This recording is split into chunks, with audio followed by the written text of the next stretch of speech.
Okay, let's get into the news. Today we're gonna speak about corruption, and we all know what corruption is.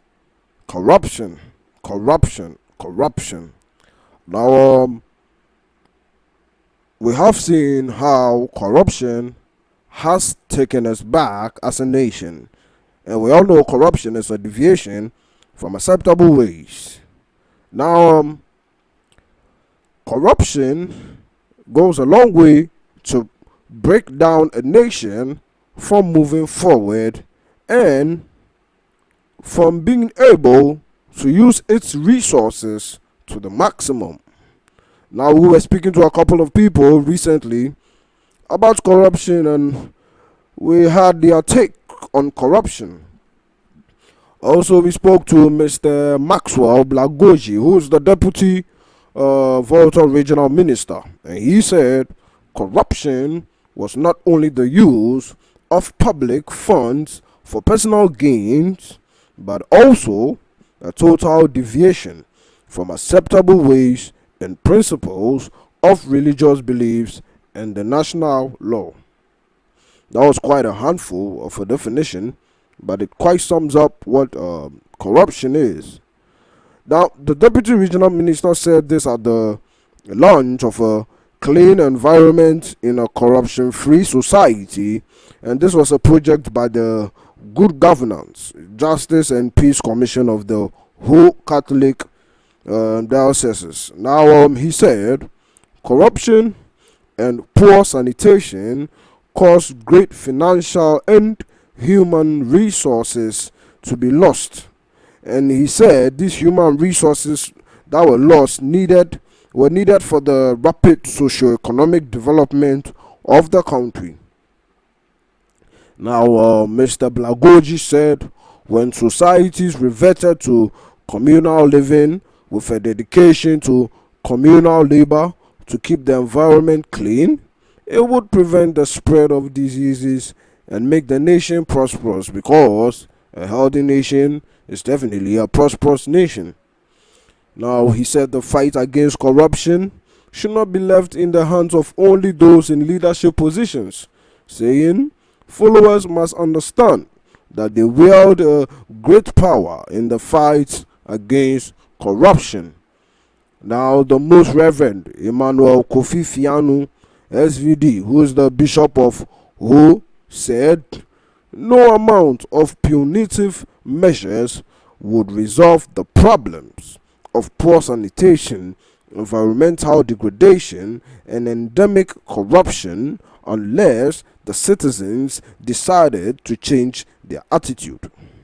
Now, it is difficult for some of us to understand why we should not throw empty water sachets out of the window of a moving vehicle.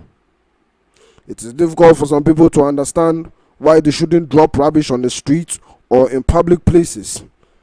The most essential thing we all need to do for the success of this is to have a change of attitude.